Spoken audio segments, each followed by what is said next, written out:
Please go to the diary room. Every single season and learn everything that there is to know about everybody. Please make your way to the diary room. Celebrity! Brandy!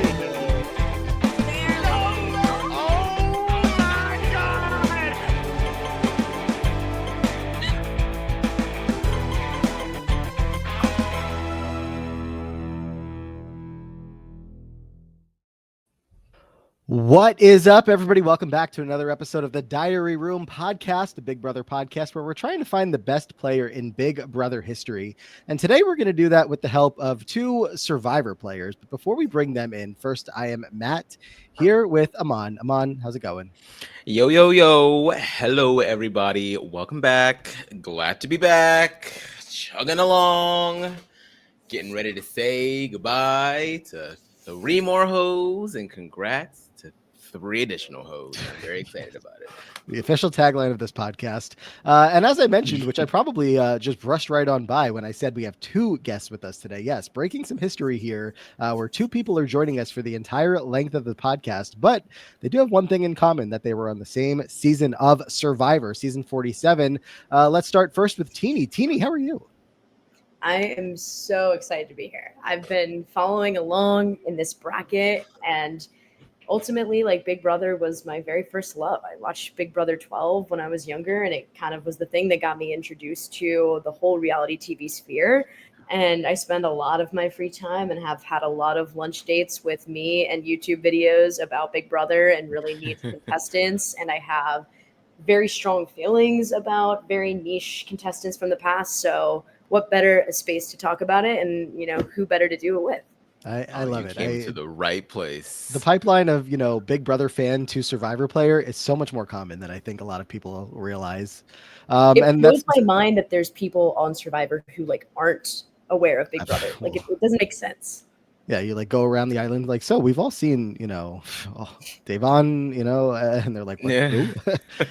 But the other person rounding out the panel today is someone who I know has a similar long history with Big Brother, because I used to see this person on many a call-in show talking Big Brother before they ever made their way to reality TV. It is affectionately, I know him as Baby Andy. But Andy, how are you?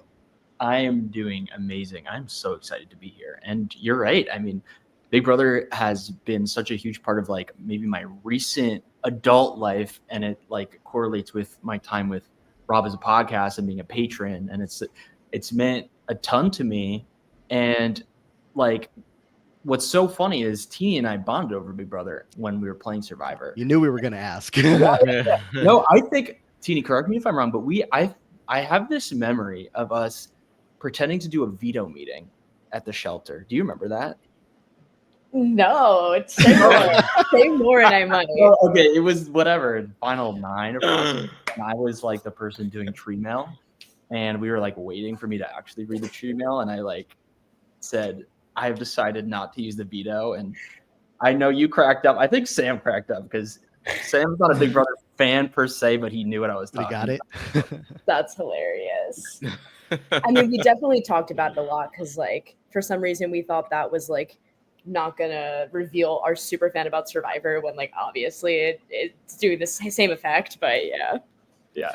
I mean, it's always just been so interesting to me that there really hasn't been any official crossover between. Well, I guess there has been since Hayden played Survivor, the Beast Mode Cowboy erasure, and Beast Mode Cowboy. But it really feels like whenever when they appear on Survivor, like, the Survivor does like one little quick snippet at the beginning of the season, like, oh yeah, they play Big Brother. Okay, let's not talk about it anymore. Like, whereas I feel like there could be so much more like of a tandem relationship between the two shows, since they are the premier reality TV shows for CBS. The fact that Jeff has never guest hosted for Big Brother and that Julie has never guest hosted for Survivor, it just feels like something that should be happening, but for whatever reason they haven't made it work. I don't think Survivor wants to be in a proud partnership with Big Brother. I would pay so much money to see Julie Chen run a tribal council. It would be so awkward, but I would live for that television. I really would. So today was the family visit. Why did you hug your brother? Why did you feel just every time asking everyone if they're a child of God? Yes. Oh my goodness. Were there any other Big Brother fans on the island with you guys? So Genevieve is not a reality TV person. at large at all. Okay. But she like knew some random Big Brother Canada lore. Do you remember that, Teeny? They didn't kind of do what you can. So that kind of Okay. shocked me. I started to doubt, Obviously, being Asia. honest, about the fandom level. Of course. And of course, Asia as well. Yeah. But yeah, Okay. there were a few. I think 47 is a little bit just spiked on general super Right. fandom. So there's just And more Big Brother. Teeny, we were just talking before you joined us that you guys recently had an encounter with a former Big Brother contestant of the celebrity variety very recently. What happened there? Yes, so we saw Sugar Ray in concert, which obviously, you know, amazing music, amazing songs. But like me, Andy, and Andy's girlfriend Shannon were most excited to go up to him and tell him that we loved him on Celebrity Big Brother, and he was excited too. He was like, "Yeah, I made the final 3." Yeah. I think it was technically Final Four, but we'll let him run with that. I think he was a tie. Was it tied third place? It was Tied like fourth place? tied Yeah, for- it was one of those. Yeah, tie Whatever situations. makes him happy. But that looked cool. That looked like a fun experience. Yeah. Very random, very cool, very fun. Yeah. So unfortunately, though, we may not talk about him today, but we'll see if any other stories come up along the way. So just like real quick, because we're going to get into these wheel spins without too much more chat here. But Andy, the full story, you've been watching Big Brother for forever, right? Not Haven't missed forever. I've been much. watching Survivor for basically forever. And that led me to Rob's podcast. And it wasn't until I was deep into RHAP stuff where I saw that everyone was also watching Big Brother, and it made me intrigued. So my first season was late. It was Big Brother 21. But Wait, I feel like I could finish the story. Did you like go back and watch all the seasons, and then you were calling in to like tell Rob how the rewatch was going, or the first watch? Exactly, because Wow. here's the cheat code. It's good if your first season is a bad season, because Yes. your first season, you're going to love it no matter what. And so I do have a soft spot in my heart for Big Brother 21, because I was just like being immersed in the feeds for the first time, and it was like super addictive. And it made me want to go back to watch everything, because I have like a obsessive personality. Like I need to know about everything. And that coincided with COVID, and I had a lot of time just in my apartment watching. So yeah, I binged it like chronologically, and then listened to as many RGP archive podcasts along the way. Wow. And then as soon as I was caught up just in time for All Stars, so I was consuming that in the real time. And then I went back to watch all of Big Brother Canada in the same fashion. So 2020 is heavy with my Big Brother fandom, but I'm addicted to it. The BB And as Can someone binge who has hits. been there and was watching live through all of this, I talked to Andy, and it's as if he was there in those trenches at the time. That's how like much he knows it. Yeah. Mhm. I feel like Yeah. if you watch the RHAP recaps, you feel like you're there. You know what I mean? Like when But Rob, you also know like like, the intense you're- like lore that was going on Twitter. Like you really, you know it all. You know it all. it's in there somewhere. And then Yeah, the podcast definitely helped to immerse you in what's been going on. It really like sets the tone, sets the time. Even for me, as I'm rewatching for the purpose of this podcast, it really helps to go back and watch all that stuff. So I echo that a lot. It's a lot of fun. It's a lot of fun, and I'm glad that all of that is there archived for our viewing pleasure. yeah, until like I go back and see myself as like a literal child talking about Big Brother 19, and I'm a little scared. Oh, I don't know why that was allowed. But Tina, you've been watching, you said, since 12. Yeah, 12 was my first season, and then between 12 and 13, I went back and caught up on everything from like 1 to 11, and then from then on, it's been like watching live almost every summer. Yeah, well, I am excited to get to this wheel, and we do have a lot of players available to us today. Either of you have any either specific people or seasons that you're hoping come up while I you're would here love with us? Big Brother 8 is like my favorite. I would love some Big Brother 8. Okay. Andy, what was that? I just want big names. It doesn't Big matter. names. I want big names. Look, big money. there are still some really big names here, and we are so anxiously awaiting them to come up. I feel like Andy has a better chance of getting his wish than Teeny does, because Big Brother 8, it probably, I think, has 2 or 3 players left, but they are here. They're on the wheel. Are we ready? Ready for this? Amon, you ready? My heart's I'm racing. ready, baby. Let her rip. All right. As Without for further you- ado, the first name is always so lackluster. Let's see. Where are we going first today? now watch it be somebody that's like, No, it's kind of lackluster. Big Brother Canada 4. oh, She's the one who was with what's his name? Ramsey. Ramsey. friend. Yep. Yeah. And I that remember was her. after a brief fling with Nick of the Pax Bros. One of the brothers. Yeah. Oh, yeah. Can I tell you guys about a crazy matchup we just had recently? It's on an episode you wouldn't have been able to see yet, unreleased so far. It was Big Brother Canada 4 winners, Nick and Phil.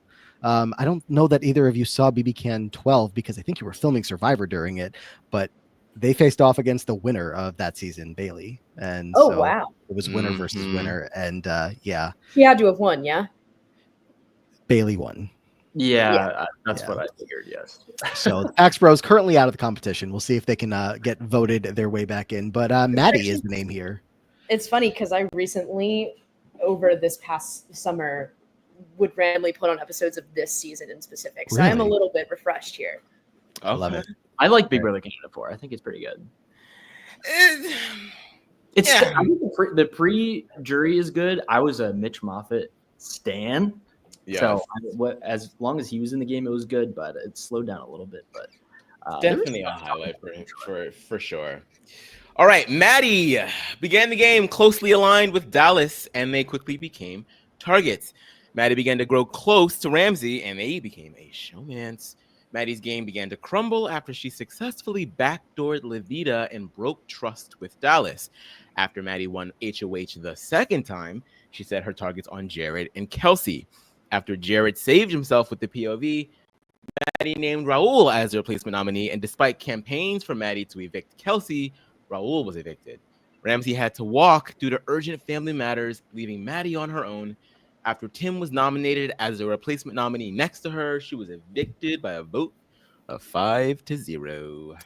Just want to say before we get too much farther, if anybody's wondering, oh, there's 4 people on the call. What if there's a tie? I have a plan.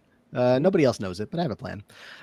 So we'll get there if we have to. But in the meantime, Teeny, you've just watched BB Can 4 so recently. Maddie must be more top of mind for you than a lot of other people that are watching this right now. What do you remember about her? I feel like she gave like good anti-hero energy. Like she brought like she was a spice of the season, and there was a lot of different spices, but I feel like from my recollection, her and Ramsey's were like very othered amongst the group. Am I right there? And like she was more of the power player between the two of them and kind of controlled him in a sense. And so I think she wasn't that strategically, she was kind of like lackluster in terms of like reading the situation and like positioning herself to like go for the long run, but she had a lot of like fierceness and like spice from what I remember. And I think that is, you know, worthy of beating a lot of people who are still on this wheel. She goes to battle intentionally with Cassandra. She tells Cass her ass was grass and was down for that smoke. But 100%, the strategic acumen wasn't all the way there. She had an HOH early on where I think she's the one that takes out Levita and doing a lot of other people's dirty work, which was not something she needed to be doing.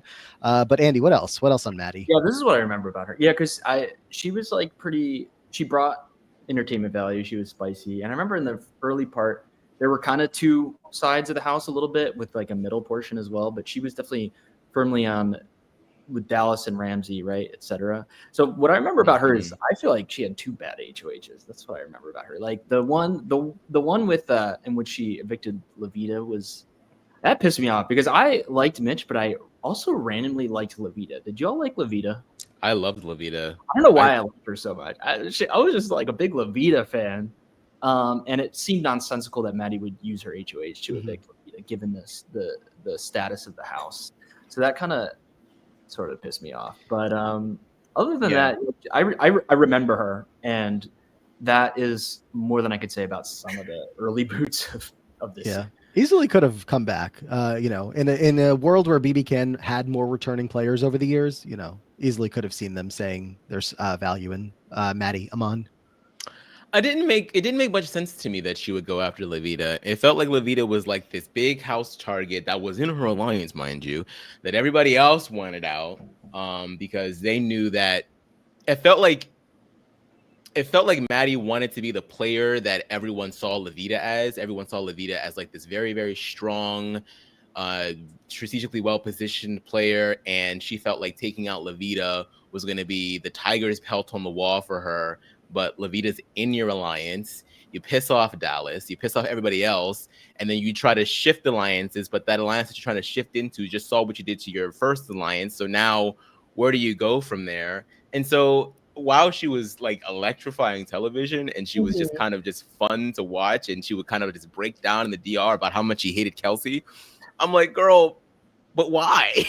Like, all of this seems very self-inflicted, but it was fun to watch. So yeah, I don't really know how to feel about her as a player. I feel like she was very, very aggressive, but like for the sake of being a bold player, but she didn't really have anywhere to land after those moves were made.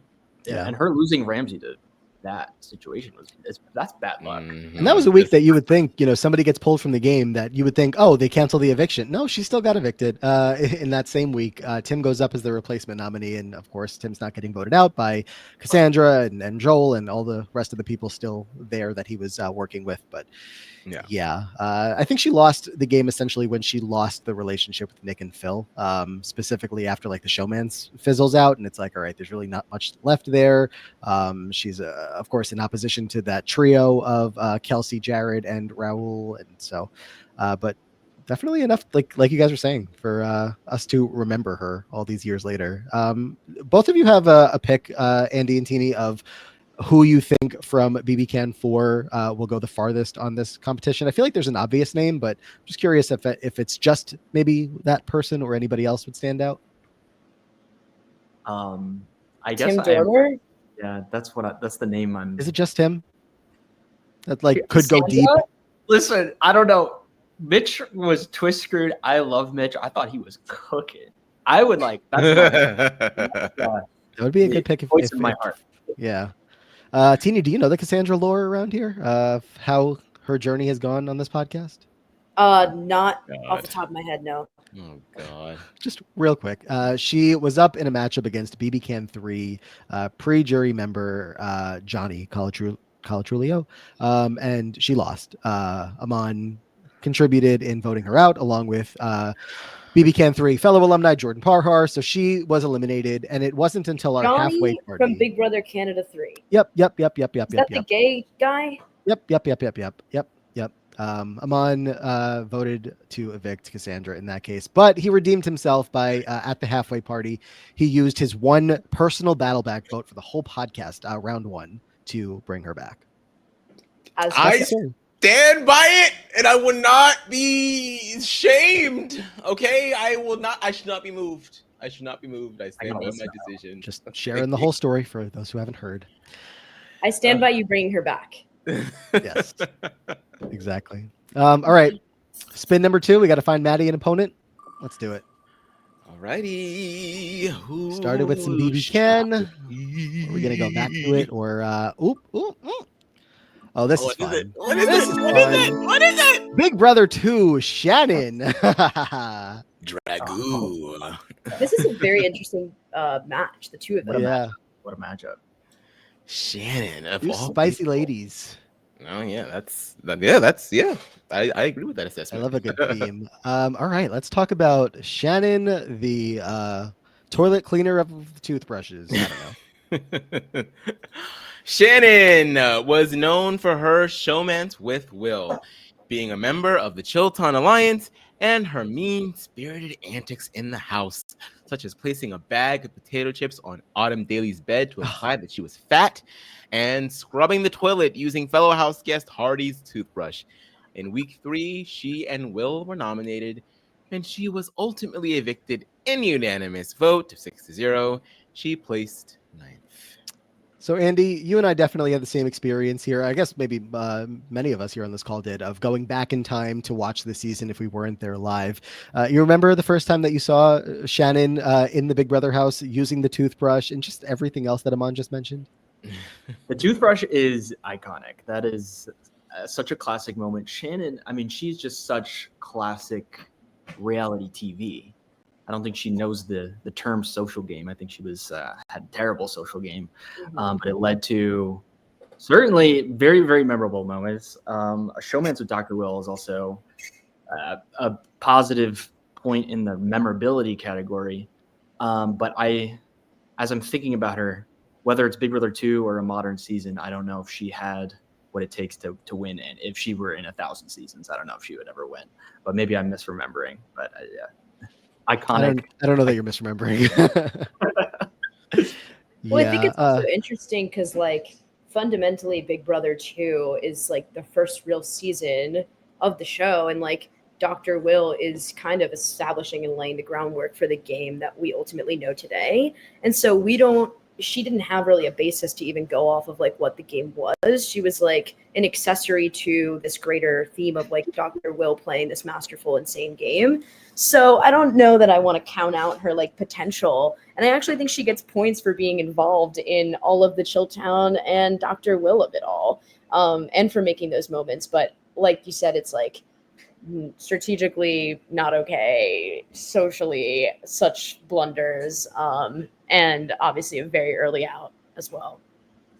Are either of you challenge people at all? Either of you watch any of the challenge? Back in the day, casual. Back in the day. Okay. Oh yeah, I think I talked to you, Andy, about this, but every so often I just look back at these old school players and I'm like, if only they were pulling from CBS at the time, because this is a person who put her into a challenge cast. Please let me watch. Aman, what else on Shannon? I mean, she was just a beautiful mess, I think, I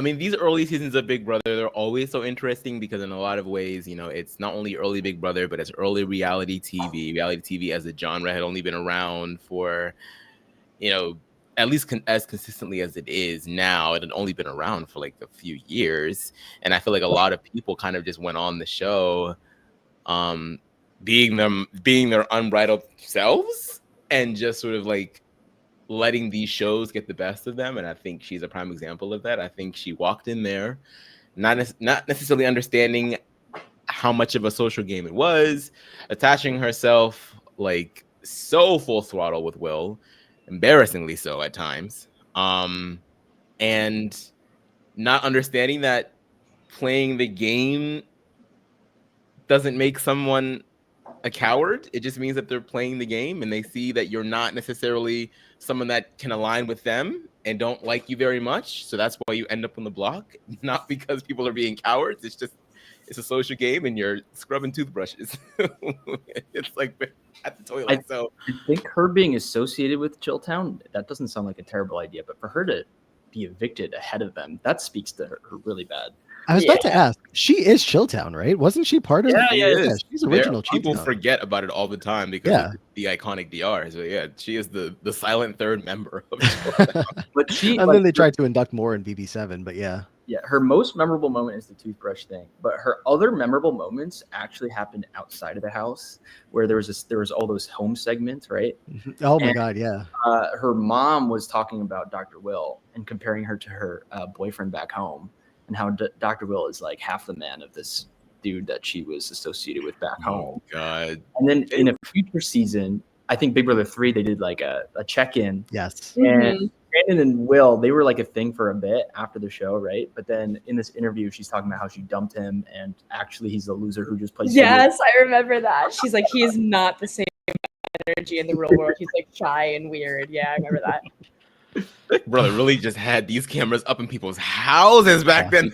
And maybe people were just like, yeah, come on in. And would just talk mad shit about whatever they saw on TV. She missed her calling for an MTV show. I guess early Big Brother. Good enough. She was definitely a part of a cast that I imagine was, maybe as much of a household name as some of those people on MTV, but I don't know. We're not talking about Shannon enough today, but we have to talk about her here right now, and we will. Shannon versus Maddie. Does anyone feel confident in their vote of Andy? I mean, I'm going with Maddie. She had gameplay at least. You know what I mean? Shannon is, again, a beautiful mess. Throwback reality TV, she's gold, but like I said, throw her into 1,000 seasons. I don't trust her to ever make it far. And I know Big Brother 2, the game was still being formed, but if there's no basis, I think the only thing you have to go off of is be likable is the only natural instinct, and she went in the opposite direction. So All right. Give me Maddie. One vote, Maddie. Teeny, what about you? Yeah, I'm gonna agree. I'm gonna go with Maddie. I think if this were a contest of memorability, of like being a place in like the canon of Big Brother, Shannon wins hands down. Like when I think a montage of Big Brother, the toothbrush and like Dr. Willem Shannon of it all is right up there. But ultimately, there's a purpose for this, and it is about who's the best player of Big Brother, and player I don't think is an addendum I would add to Shannon's name really, but like Maddie certainly brought that. So yeah. Andy, do you know any Shannons that put toothbrushes in toilets? I have a couple of friends named Shannon, and then my beloved girlfriend is also named Shannon. You know multiple Shannons? It's an incredibly positive association for me. Shannon Dragoo is bringing down the name. But yeah, Right. Shannon Dragoo is the only one I know who would do that. Yeah. All right. So vote is looking 2-0 here. Amon, we could tie it up and get Shannon into the next round if we let the tiebreaker go in that direction. What are you thinking? You know, there were moments in time with Maddie where I really feel like she tried to get her shit together in the game, like where there would be moments where she would be a little calm, where she would fall back when she wasn't HOH. I was like, you have some game sense. I don't know why you get a little bit of power and then you act like a bull in China shop. But for that very reason, I feel like there is so much more potential there than there was with Shannon.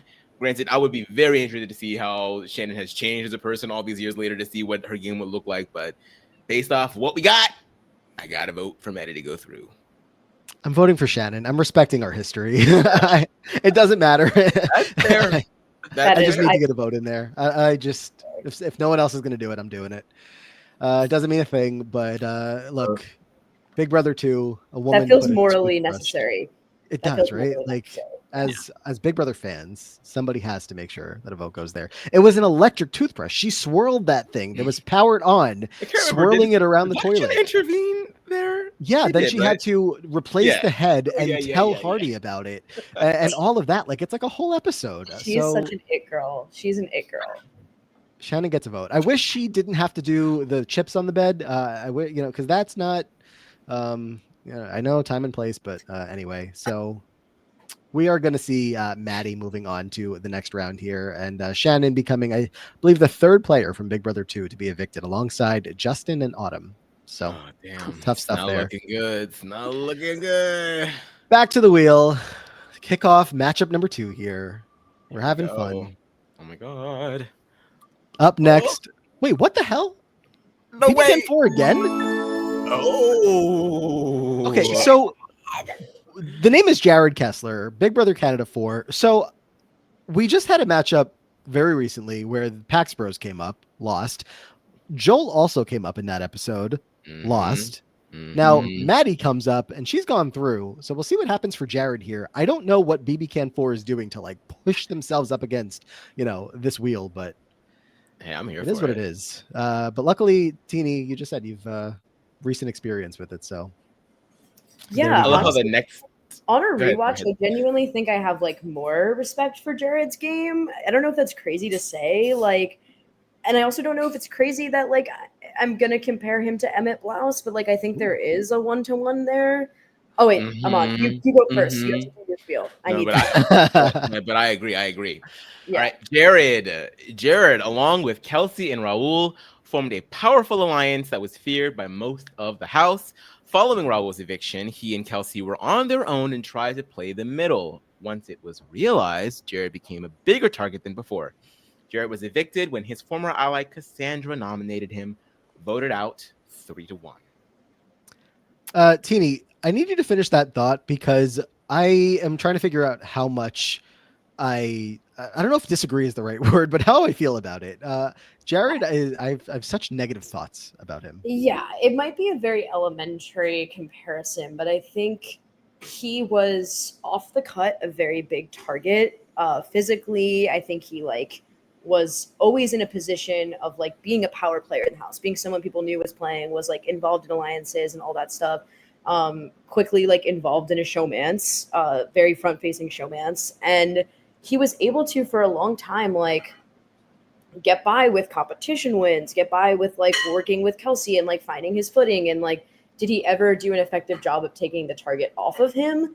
No, but I think he showed that he is like a good player in like the scale of Big Brother players. And I think that, I don't know. I think he's got like this Emmett to him, and that he was just strong in terms of like competitions, strong in terms of like being involved in conversations and alliances and having a showmance in the house that was like very public. But I think he fails again with a lot of like the social game stuff. So curious what other people's thoughts are and memories are of him. Yeah, it's the social game that I take the most issue with. I remember him going at it with specifically a handful of the women on the cast, just coming so hard on them whenever they were going against him and his allies' plans, whether it be Cassandra, Levita, maybe Maddie at some point.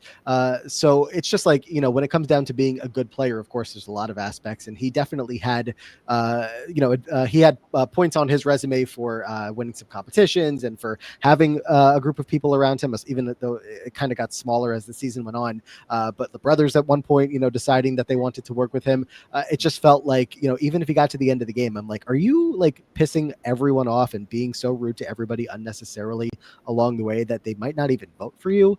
Andy, what do you think about Jared? So I can credit him that he was a player, like he was engaged in the game, which is what you really the baseline of what you can ask for a contestant. And I did find his close relationship with Raul pretty refreshing, like at least within the context of the Third Wheel Alliance. But I think his comparison with Emmett, it's like unfavorable comparison, because I feel like someone of his archetype in Canada comes in with so much privilege and so much power off the bat, because he's kind of the cowboy. I don't know what the like Canadian demographic thing to say necessarily. Good old boy, right? Who is clearly going to be good at competitions. I feel like there's so much going for him walking into the Big Brother Canada 4 house, and I feel like other players of his archetype were able to leverage that a lot more in terms of being just like liked by all sides of the house, where he was, again, he had a lot of people that he rubbed the wrong way during his time. So that's my memory of him. I remember not rooting for him, but I remember he was a player, but I think a weaker version of his archetype in Big Brother Canada. Amon? Yeah, I mean, I feel similar to Teeny. I feel like both of them sort of like filled that particular section of the cast. Now, I will say that Emmett definitely has I don't think that he had as many enemies in the house, but it's not to say that like Emmett also, couldn't show a little bit of his nasty side whenever things did not go his way, which is what that's what I remember the most from both of them. Like that tantrum that Emmett threw at production over that competition. I forget, it was either a veto competition or an HOH competition with the dentist thing where they had to, I was like, ooh, okay there, buddy. Like, and sort of like this sort of like petulant attitude he had, like when casting his vote for Jillian to win about Gary getting back in the house. I was like, okay, who died and made you like Big Brother God? Okay, like you don't get to decide who can win and who can. Well, I guess you can't get to decide, but like, you know what I mean. So I pieces of me feel very similar about the two of them, but I do think obviously Emmett is the stronger player here. I think that Jared had more of a disregard for how he was appearing in front of a lot of people because of the fact that he was sort of like front and center the entire time, was able to use his alliances and his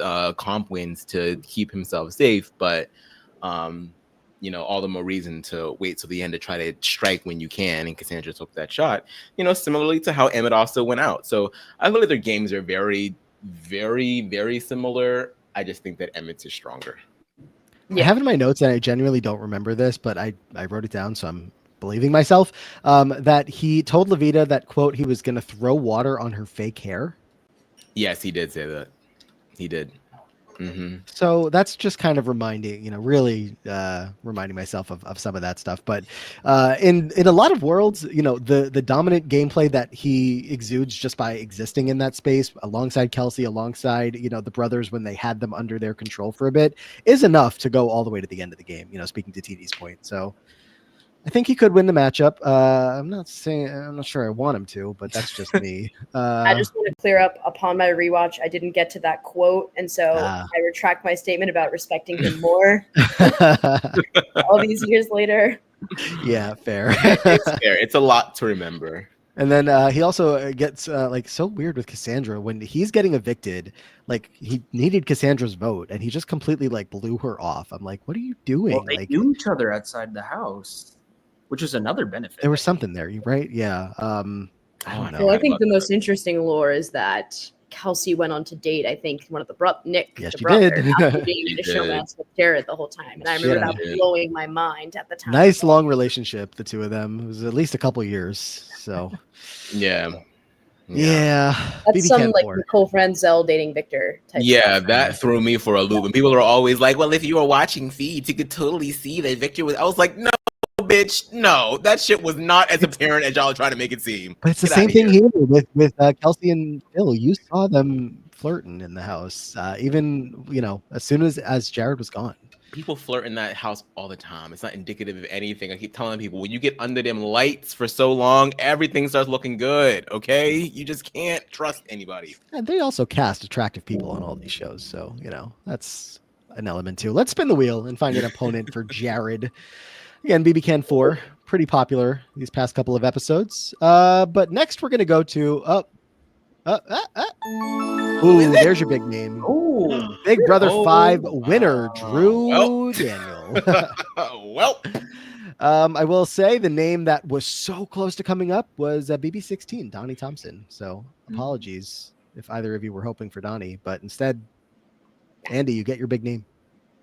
yeah, he's big. He's a big name. We'll take it. It's a winner. It counts. Medium large. Yeah, Medium yeah. large name. Amon, notes on Drew. I am scrolling to get back down to BB5 because it's so far away. And here we go. Okay. Sorry about that, Drew. Drew quickly became a member of the Four Horsemen. This alliance dominated for the first 3 weeks. However, after the alliance lost power, Drew quickly abandoned them, opting to align with his showmance Diane and his Four Horsemen ally Michael, even being a key figure in betraying his former ally Jace. Drew laid low for the next few weeks. Drew faced trouble for the first time at the Final Five after Nokomis nominated him and Michael. However, thanks to Diane, they were able to both stay safe and evict Karen.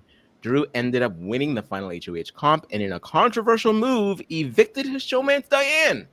Ultimately, Drew became the winner of BB5, defeating Michael in a 4-3 vote. I like this competition. The theme here is men who occasionally had anger issues in the house, even if Drew's weren't as highlighted, I think, on the show. Teeny, BB5 is a season where, you think back to the early seasons, of course, 2 and 3, lots of love. 4, Allison and June, lots of love for them. 6 and 7. But I feel like BB5 kind of falls a little bit under the radar for a lot of people in the overall discussion. What do you think of the season and Drew as a winner? Yeah, I think even for me, it's that way. Like, I love Big Brother 6, I love Big Brother 8. Like, this has always kind of been just more of like a random toss, and I think it was really shrouded in a lot of the gimmicks and the twists of it, i.e. the twin twist and the Nokomis and cowboy of it all. But I think, like, Drew is one of, like, the first winners that we have. Well, actually not true, because there was a lot of really strategically strong winners in those like first early seasons, but he, I think, just represents like this very sound, strategic, balanced, male, fit player. And I think it's more interesting to me that he was cutthroat at the end and like took Diane, and I think that's like an interesting trope that we've gone on to see, is like people betraying their closest ally or the person they love or like the biggest threat to win at the end. And I think that's something that has always been, that's a very big sign of a good player. Like Cody Calafiore couldn't do that to Derek in Big Brother 16, but like Drew was able to do that to someone who had grown a romantic relationship with in the house. And like the very early days of Big Brother, when like things were not necessarily received as well. And so I think he had like this kind of eye on the prize mentality that was really strong, and in general played a good game. He's a great winner. Yeah. Andy, what about you? Drew Daniel. Drew Daniel. Yeah, so it's interesting that he's being put up against Jerry, because Drew's another player who I think comes in with a lot of cachet off the bat. But I think it's really cool to see someone of his archetype. Like, he does have good built-in social game just based off who he is and his demeanor, but he also proved game sense over his time in the game. And so I think he really proved himself as, someone who gets Big Brother on a sort of level, on an instinctual level, at least as he progressed in the game. And, a big cutthroat move at the final 3 to evict his showmance. I mean, he won me over forever for doing that. Like, because it's just like, you're either a player like that or you're not, you know what I mean? And we see players with social talent who don't have that killer instinct. They don't have that gear.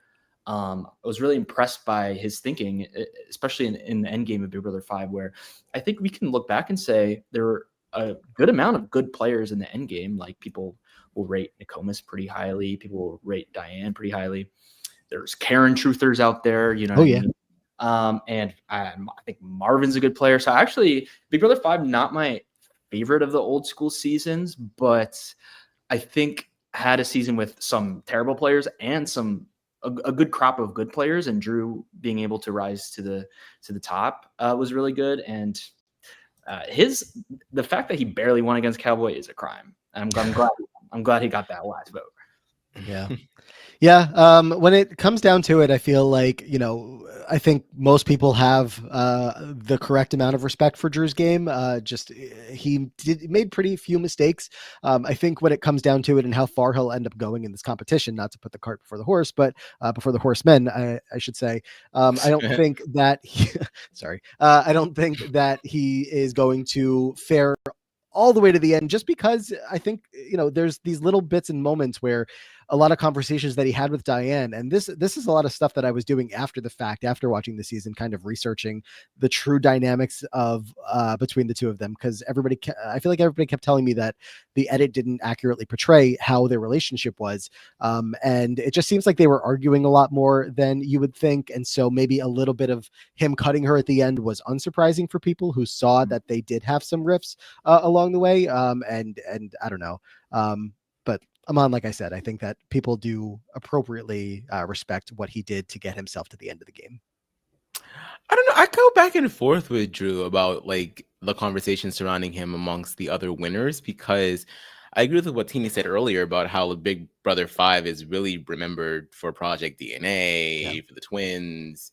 And I think, as compared to now, like what we expect of like a good winner, a flashy winner, you got to have like some charisma, you got to have like a bit of a character to you got to have like this journey, this story. I think that Taylor Hale is a big example of like, you need some type of, well, you shouldn't need it like from what she went through specifically, but you just need some type of narrative. And I feel like for Drew, when he's down there with like a Will Kirby or a Dan Giesling or a Mike Boogie, he's going to feel so muted because he's not any of those men. But his game was very solid. It was very solid. Like, he won a bunch of comps. And if the comps aren't your thing, then the social maneuvering was very spot on. Now, granted, the game was different back then. Like, people kind of just like were with their people the entire way through, and that was what it was. But even then, like, when his alliance broke down, he did what he had to do to pivot. Yeah. And so I'm always like, I go back and forth. I'm like, why is he not up here? Because like, I feel like he had very little downside to his game. It's a damn near flawless game at that. And I feel like he's not talked about enough. He wasn't flashy, and I would say, if you are of this archetype nowadays, if you're like kind of an easygoing alpha male who's good looking and like showman's bait, production will never show them Big Brother 5 and Sequester or whatever. But I think like if I knew someone like that who's going to be on Big Brother 28, I would use Drew as a blueprint. And right. So he lost the war in terms of being a remembered character. I don't know if that was important to him or not, but although he's come back up recently because rumors have been circulating about what he's got going on. I don't know how founded those are, but just interesting tidbit there. And one last hot take. I love the Big Brother 5 twists. I mean, they're certainly compelling. I mean, the Cowboy and Nokomis of it all is like absolutely insane, and then they're going to do it a couple seasons later with Dick and Danny, and be like, oh, this is good to watch entertainment. These family member, like, it's definitely giving, I don't know, like Maury, Jerry Springer, like of that era of like, watch this real life stuff that people have going on. Yeah, I remember when I went back, I was in like 5th or 6th grade when I was like watching this season and like trying to convince my peers to watch Big Brother and even like my teachers. And I remember this being a big selling point for me. I was like, well, there's actually like really real shit going on here. Like they found long lost estranged siblings who share a dad and put them in this house. So those were really like intense themes and like psychological twists going on. And those are for sure the main memorable points of that season. Yeah. For and me, Andy, this talked is no about brainer. the votes for against Drew. I always forget, but it's the twins and Cowboy's sister that vote against Drew. So it's like he really did get all the votes that reasonably you would imagine he could. I guess, could have gotten the twins, but if you're not going to get the twins and you're not going to get the sibling, it's like, all right, well, at least you got all other 4 votes. So Drew Daniel versus Jared Kesler, BB5 versus BB Can 4. Tina, you want to start this one? Yeah, for me, it's got to be Drew. He's a winner. He took it all the way to the end. He played a really sound strategic game. He had a really balanced game. He had a showmance. He had essentially like all that Jared had, but better, and actually won. So for me, it's a no-brainer. Yeah. Andy? Yeah. I mean, it's a satisfying matchup because it is relatively apples to apples, right? And in that sense, Drew is better in every respect. So definitely a slam dunk. Yeah, I'll go next because I just see a devious look on Amon's face. So if he's going to do something, I'll let him do it after. I don't know. Sometimes I feel like I am existing. I am breathing. Well, keep breathing as you cast your vote. I'm going to go for Drew, but if you want to throw some love to Jared for some reason, now's the time, or make it 4-0. Ain't nobody winning by no damn Jared. I'm voting for Drew. All right, Drew Daniel. Drew seeing the next round. And it's going to be a 4-0 vote there. Are we ready for one final matchup today?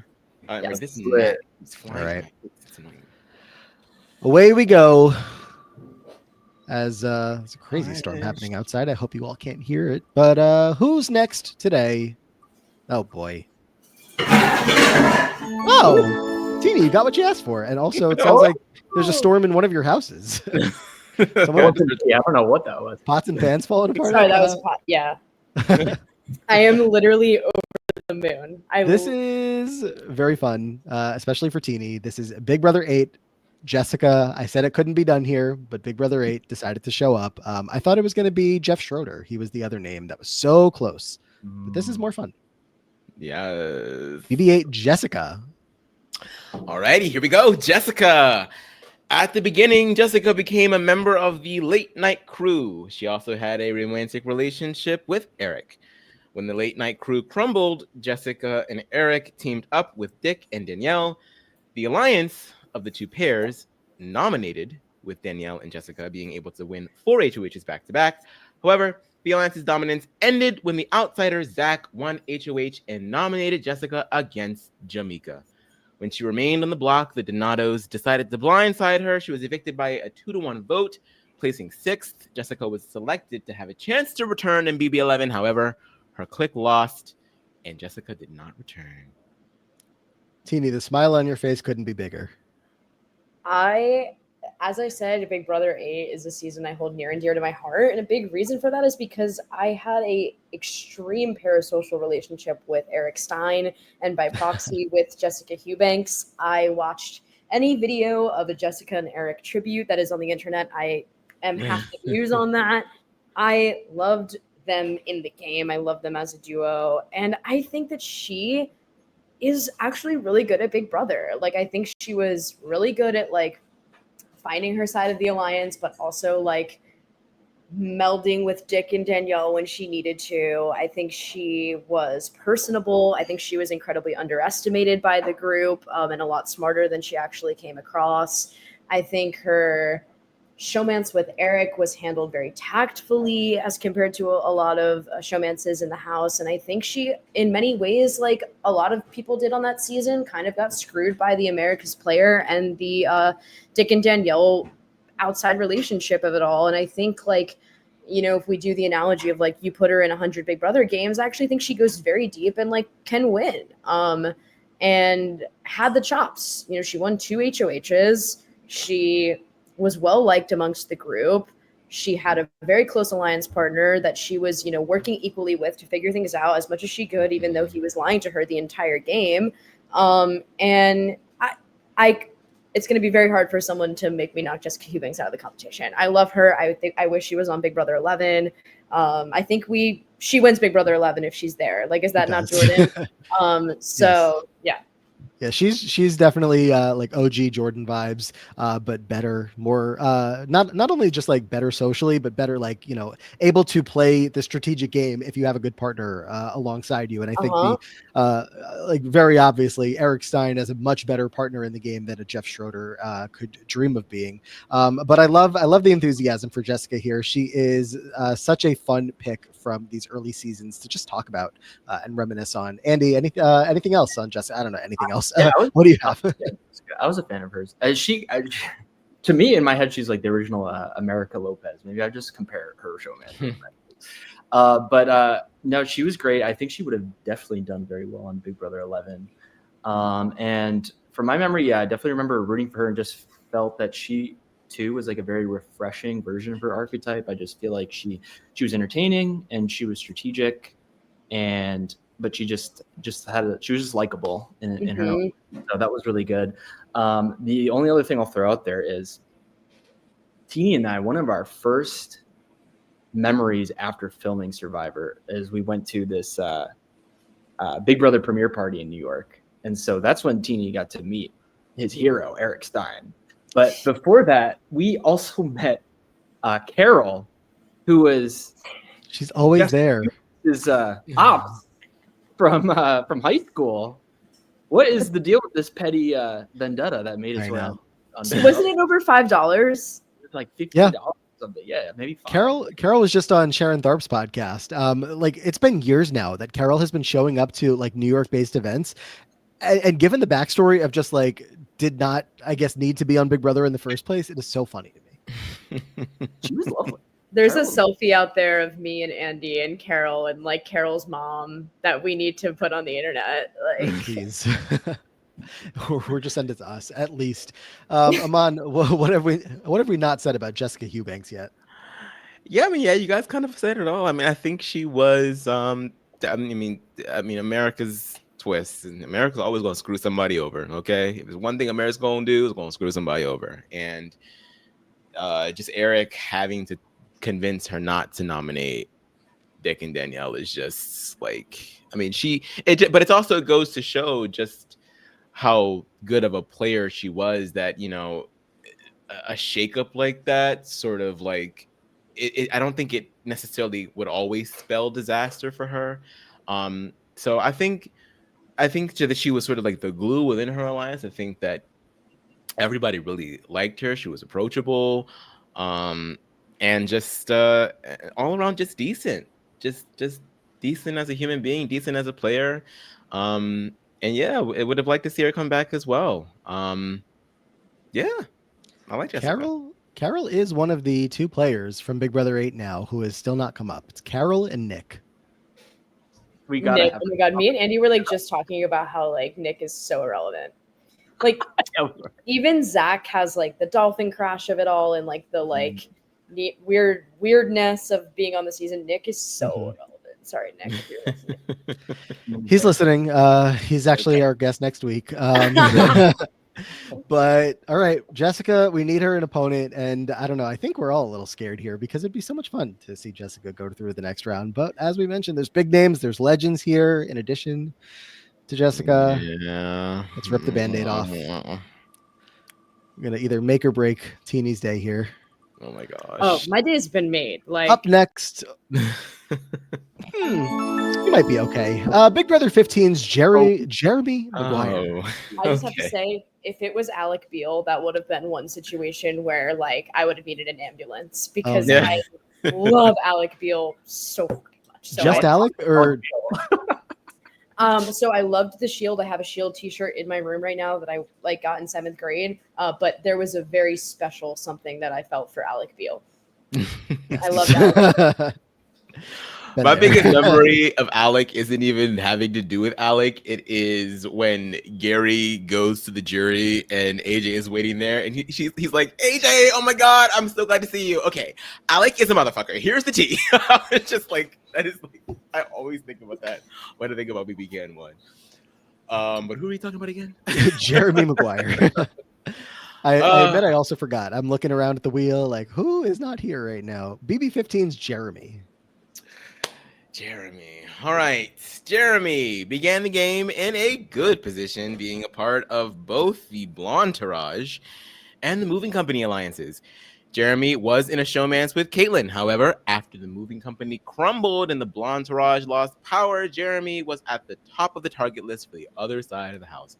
After Helen won HOH in week 3, Jeremy was backdoored by Helen, evicted by a vote of 9-1 to 0, placing 14th. Yes. Helen already through to the next round. Luckily, will Jeremy join Helen though?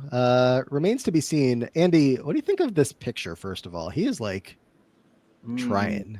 He is trying. Trying hard. Whenever I think of Jeremy, the first, which is not often, to be fair, the first thing I think of is his intro package, which was very memorable. And I think I was pretty spoiled by the time I watched Big Brother 15. But I guess shout out to Native American representation. I think that's a positive in the Jeremy McGuire column. That's probably it that I've got for him. But yeah, he was not likable on Big Brother 15. The ill-fated moving company was definitely something. And then the only thing I remember besides that, he was involved with some alcohol gate. Does anyone remember that whole? Yes. Oh yes. Yes. Wait, maybe I Blame don't. me Remind about me. drinking the wine. If you want to blame anyone, blame me. Yeah. Aaron wanted wine. They were supposed to wait for the have-nots. Aaron was like, I don't care. I just want to drink. She drank it. And then Helen and them were like, what the fuck? Where's the wine? Amanda also was in on this, like, what the fuck? Where's the wine? She kind of like went ahead and snitched. And then Jeremy was like, and then Aaron and the rest of them and Caitlyn all went and hid behind Jeremy. And then Jeremy was like, I'll take the blame. I want to fight. I want to argue with women. I'll take the blame. Yep. And then her and Amanda get into it, essentially. Yeah. Big Brother 15 is something I think at least a few of us on this panel, we have some positive things to say about Big Brother 15. I think that some great gameplay emerged. There were definitely had its moments, but Jeremy represents really the nadir. The early part of Big Brother 15 was just not pretty in so many different ways. But it was not pretty, but it was so good at the same time because these bitches were getting their comeuppance so quickly. BB15 is my very first season, so unfortunately, I have a bit of a Stockholm syndrome when it comes to it.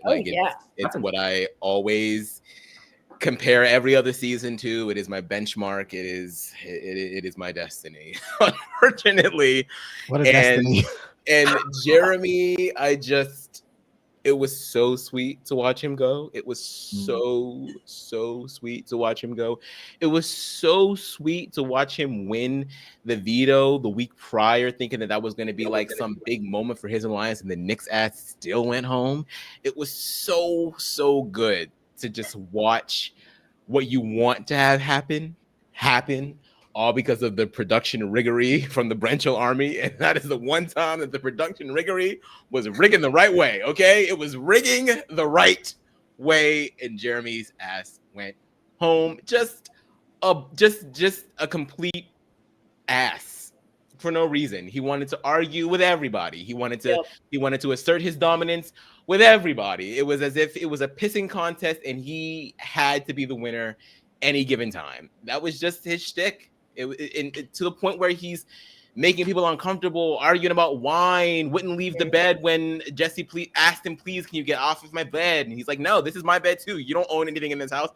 He just think of every negative thing that you could think about somebody. And this was Jeremy. I don't know what he's like now. I hope he's grown. I hope he's learned from his situation. I hope so.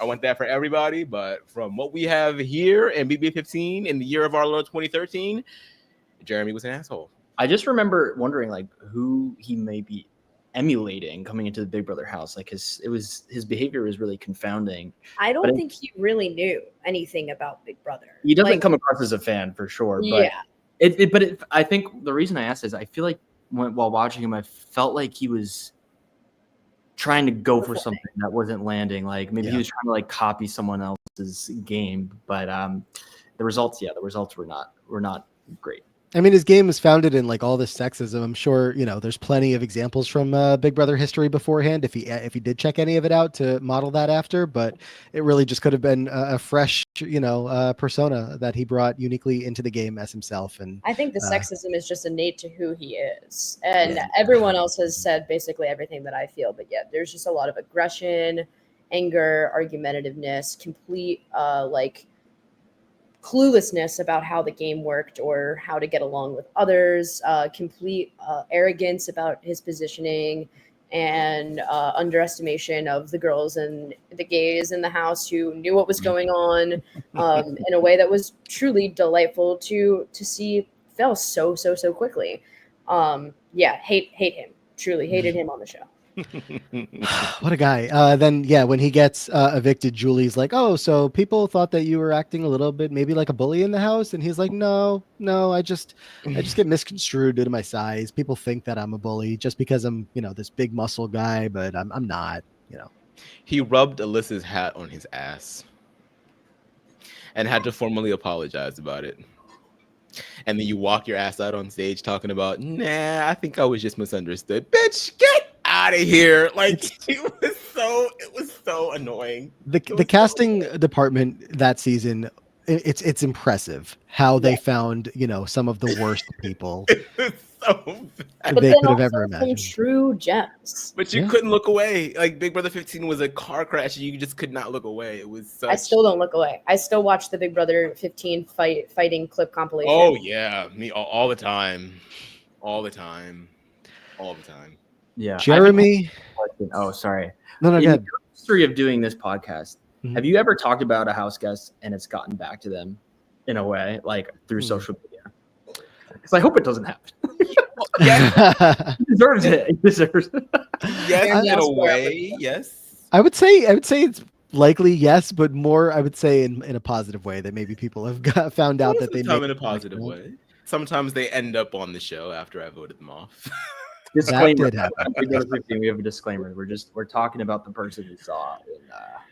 Yes, Well, and again, I feel like every time we talk about BB15 or BB21 or BB19, we have this sort of like conversation where I'm like, look, I hope that these people are different from what we saw from them at the time. I think that everybody has the capacity to grow. I wish the best for him. I'm not wishing ill will on anybody. What's the point of that? But based off of what we can judge here, the mission objective here is to talk about what we saw, and what we saw was crazy. Yeah. Okay. So, like I said, Nick, Big Brother 8 is on next week's episode, so stay tuned for that. And then, Andy, to your point, Jeremy will be joining us the week after. So that's what we have coming up. And in the meantime, we have this vote here between Jessica and Jeremy. I do feel like, Teeny, you're a good person to start with this one. I'm going to vote for Jeremy. No, I'm kidding. I love Jessica all the way. No brainer. One vote, Jessica. Andy? Yeah, good player versus bad player, so I'll go with Jessica. All right, I'm on. It's really tough. It's your first season. You really love your first season. Who doesn't love their first season? How many people from BB15 have gone through? A good amount, actually. Not many left. After Jeremy comes up here, it's just Howard, Candace, and Alyssa that have yet to come up. But the people that have gone through, Helen, Amanda, Judd, McCrae, Spencer, and Andy. Yeah, you will not be joining them, Jeremy. I'm so sorry to tell you. But thank you for playing. This was lovely. Yeah, no, I'm not actually thanking you for playing, but glad you could give us the assist here in getting Jessica Hughbanks to round 2. Teeny, by the way, not just a 4-0 vote. We have a patron vote on Jessica. This is a 5-0 vote. This has to be the most votes someone has gotten in a single vote in so far. She's taking it. She's taking it all. Prepare for that. She's So gonna win the whole bracket, I think. I really think it's possible. Jessica gets a vote here, I believe, from Rachel to go on to the next round. Teeny, you have to run. Yes, I do. Shall we say goodbye to you here real quick before we close things out for real? Where can people find you online? I'm Teeny Chill over on Instagram, Teeny Chill on Twitter. There is a old Twitter of mine that's actually called Teeny Big Brother. I have no longer have access to it, but that was my username for many years. If you want to go look at me tweeting about Big Brother from when I was a teenager. This has been such a delight. This was like a bunch of matchups of my dreams. And so thank you guys so much for having me on. Thank you so much for joining us. I can't wait to do it again sometime, especially to go deeper into there's BB8, again, there a lot of them are in round 2. So when we get there, we'll be calling. I'm psyched. Yes. All right. Well, thank you again, Teeny. Bye, Teeny. Of course. Bye, guys. Big Brother Canada 4 started off the day where Maddie Pavle has gone through to the next round. Shannon, unfortunately, from Big Brother 2 has been evicted here. Big Brother Canada 4's luck ran out, though, when Jared was evicted in the second matchup here. Drew Daniel, the winner of Big Brother 5, moves on to the next round. And then some fun here in the last matchup of the day. Jessica from Big Brother 8 advances, again, historic 5 votes to send to the next round. And Jeremy evicted from Big Brother 15. Andy, thoughts on today's matchups? Yeah, quite happy with the draw. I think there was a lot of cool stuff to talk about. It's such a fun exercise to you never know who's gonna show up on that wheel. I'm happy that I still have all this random Big Brother knowledge kicking around in my head somewhere. But today was a delight. I'm so happy I came on this podcast. I'm so happy that you decided to take that leap into Big Brother when you did. Yeah. I don't know if I know the answer to this, but I'm gonna guess the answer is yes. Would you play Big Brother? So, all right, here's the story. Nowadays, it's a different question. But I had applied to Big Brother. There were a couple of years where I was applying to Survivor and Big Brother just to like send as many tapes as possible and just see if I could get experience in the casting, like whatever pipeline. I did hear back and was in the process for Big Brother 23. I didn't get like super far, but I was in the mix there. But damn, we could have been in the house together. So was I. I think we may have talked about this. Yeah, I think we may have talked about this. But and then things happen how they happen. I'm really glad that I ended up on Survivor 47. Yeah, it worked out. I came out way ahead. So meeting Mark McGrath. It got to meet Mark McGrath. But Big Brother has a special place in my heart. It's really fun to be plugged into the feeds and some of the, the highest highs you could ever experience on reality TV. So like, again, I'm like newer in terms of living in the real time, but I was up that night when The Leftovers formed and I'll never forget it. So I am so happy to be on this Big Brother journey. That was an all-time moment for me. It really was. Well, great to have you here, Andy. Again, hope to do it again someday. But for now, where can people find you online? I'm on Instagram and Twitter on the same handle, which is Andy D. Rueda. Just got back on Twitter specifically to talk about Big Brother 27, which is definitely happening. Have you been enjoying this week of Big Brother 27? Yeah, we are recording so far ahead of time right now. This is currently a very chaotic week, but they all are. So that will apply to whatever week we are up to in the house when this comes out. But it has been quite a season to say with some bad gameplay, and with some bad gameplay. And Amon is slowly catching up, and we'll get there. But in 9 days, I shall catch up. So. I shall catch up. All right. Well, Andy, we gotta get you on Blue Sky. We gotta. Yeah, no, you're probably right. Check that out as well. Right. Some fun conversation over there. So we'll work on that. But of course, everybody go make sure you're following Andy. If you for some reason missed Survivor 47, you shouldn't have. But go back and check that out. A very fun season, a very fun cast, including, of course, as we mentioned her earlier, our good friend and previous guest of the podcast, Asia Welch. So. Shout out to the entire cast of Survivor 47, and shout out to Aman, who is also here with us despite being so freaking busy. Yeah, I'm here. Aman got so scared because I just said something nice about him or to him. I didn't know where that was going. I was just like, okay. Hey, we're just speaking. Well, not much else to report on for you at the moment, right? Not No, I at this point, by the time this podcast comes out, my summer classes will have completed, and I will yes. not be free, but significantly freer. So, thank you for all the support thus far. I appreciate it. There we go. For me, check me out on the Free Agents podcast outside of here if you want to see or hear myself and Brian Scally talking about the challenge, old and new. The current season 41, has been so much fun, and we're talking about all the old school seasons in our bonus episodes every week. Well, or whatever. So check that out. And also, at the time that this is coming up, I do believe that we are very close, if not like it's happening very soon. Dancing with the Stars season 34 is about to come out, and I do believe that myself and Sasha should be back over on RHAP covering all things Dancing with the Stars. So make sure you're checking us out over there with that. Should be a very fun season. Otherwise, that's it for now. Patreon.com/The Diary Room. This is actually the end of the round. Actually, Andy, you have 5 more minutes. Want me to tell you who's up for this battle back vote? Yeah. All right. Ready? Aman, who is going to come back of the following names from these 5 episodes? So we just had Shannon, Jared, and Jeremy join this list. Shannon, Jared, and Jeremy. In addition to Big Brother 23's Brent Champagne, Big Brother 6's Michael Donnellan, second boot. BB24, Daniel Durston, BB23, Travis Long, BB17, Jeff, and BB17, Jackie. Big Brother Canada 12, Janine. Big Brother Canada 10, Jess Gowling. BB Can 2, Sarah Miller. BB Can 6, Andrew Miller, not related. BB Can 4, Nick and Phil, and BB Can 4, Joel. Yeah, I gotta imagine that Nick and Phil stand the greatest chance, but without those two, I could see a little bit of Jackie in there. I could see a little bit of Mumsy in there. And that's kind of it. Yeah. I think there could be some more fun picks besides just, let's pick the winner, the winners. Andy, what do you think?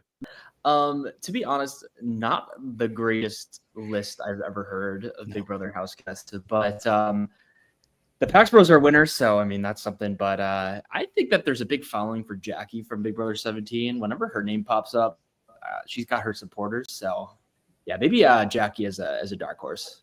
Yeah, and she had a tough matchup. It was her versus Rubina. I think that, well, I'm not sure if people agree or disagreed. Actually, that episode came out very recently, and I haven't seen much opinion either way. Who knows? Well, all right, that'll do it for now. Andy plugged himself. We are, I think, good to go. So, come on.